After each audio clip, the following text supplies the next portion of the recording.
আপনার স্মৃতিশক্তি ও মুখস্থবিদ্যা বিষয়ে। স্মৃতিশক্তি বাড়ানোর জন্য কি আপনি কিছু বলবেন?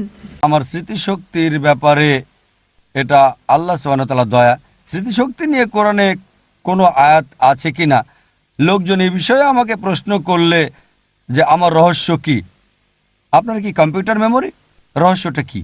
আসসালামু আলাইকুম রহমতুল্লাহি অবরাকাত। সুপ্রিয় দর্শক মণ্ডলী, একজন মহিলা ডক্টর জাকির নাইককে প্রশ্ন করছেন যে আপনার যে এত ব্রেনের মেধা, কি আমল করেন যে এই ব্রেন শক্তি এত বৃদ্ধি হয়ে গেছে আপনার?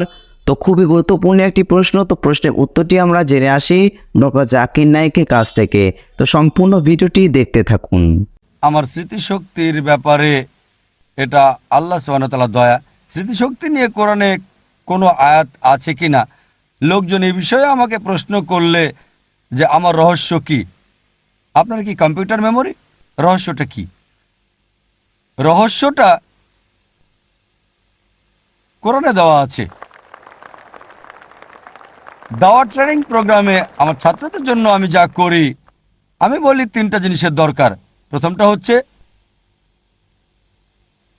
কোরআন বলছে সূরা আল ইমরান অধ্যায় নম্বর 3 আয়াত নম্বর 160 যে যদি আল্লাহ সাহায্য করেন তাহলে কেউ তোমাদের উপর জয়ী হবে না, আর আল্লাহ সাহায্য না করলে সাহায্য করার কে আছে আর? তাই মুমিনগণ আল্লাহর উপরে নির্ভর করুক, 1 নাম্বার আল্লাহর উপর ভরসা।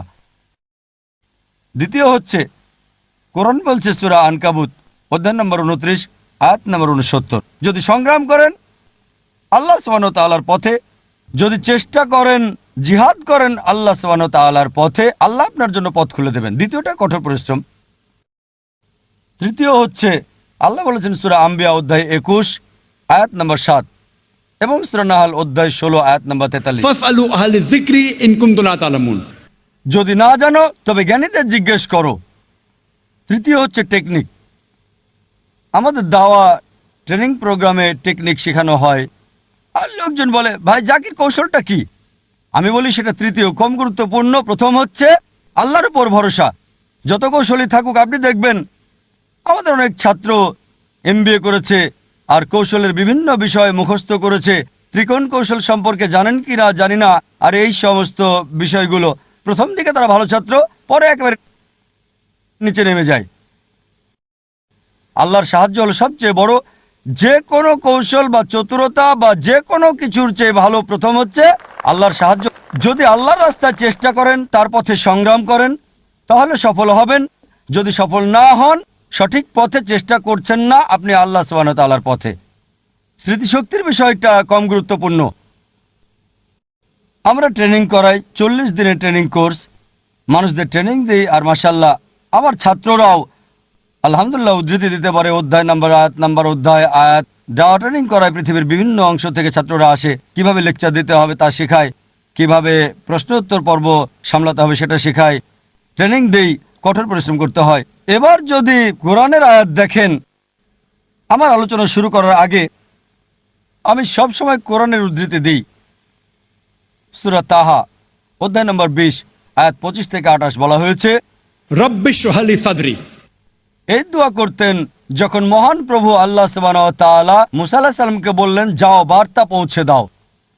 তিনি দাওয়াত দেওয়ার আগে এই দোয়া বলতেন। মুসা আলাইহিস সালাম তোতলা ছিলেন, তিনি তোতলাতেন। আর যারা আমাকে ব্যক্তিগতভাবে চেনেন, আমিও তোতলা ছিলাম যখন ছোট ছিলাম। আর স্বপ্ন দেখতাম, মানুষ যে কোনো স্বপ্ন দেখতে পারে। আমি স্বপ্ন দেখতাম পৃথিবীর সেরা ডাক্তার হওয়ার, কিন্তু কখনোই ভাবিনি যে 25 জন লোকের সামনে আমি কথা বলবো, কারণ আমি তোতলা ছিলাম। লোকজন আমার নাম জিজ্ঞেস করলে আমি বলতাম যা যা যা জাকির, এমনই ছিলাম। আল্লাহ সুবহানাহু ওয়া তাআলার পথে এসে হয়তো 10-15 বছর আগে যখন দাওয়ায় যুক্ত হলাম, যখন দাওয়া দেওয়া শুরু করলাম, তোতলামি চলে গেল। যখন খ্রিস্টান মিশনারিদের সাথে কথা বলি, দেখি আমার তোতলামি একদম নাই।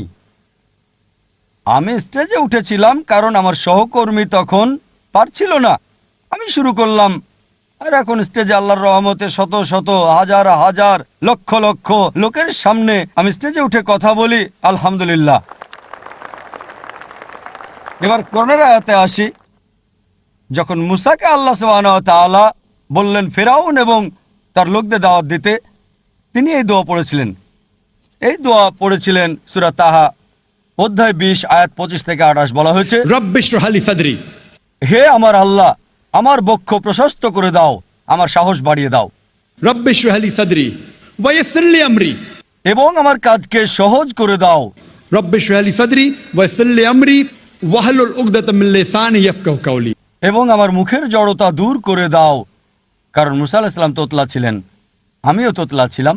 আমার মুখের জড়তা দূর করে দাও যাতে তারা আমার কথা বুঝতে পারে। যে সমস্ত লোককে দাওয়াত দিচ্ছি আমি আল্লাহ সুবহানাহু ওয়া তাআলাকে বলি আমার বক্ষ প্রসারিত করে দিতে, আমার কাজ সহজ করে দিতে, আমার মুখের জড়তা দূর করে দিতে, যাতে লোকজন আমাকে বুঝতে পারে। স্মৃতিশক্তির জন্যও এই দোয়া পড়ে যেতে পারে। তবে প্রথম হচ্ছে আল্লাহর উপর ভরসা করা, দ্বিতীয় কঠোর পরিশ্রম করা, আর তৃতীয় হচ্ছে কৌশল। আশা করি উত্তরটা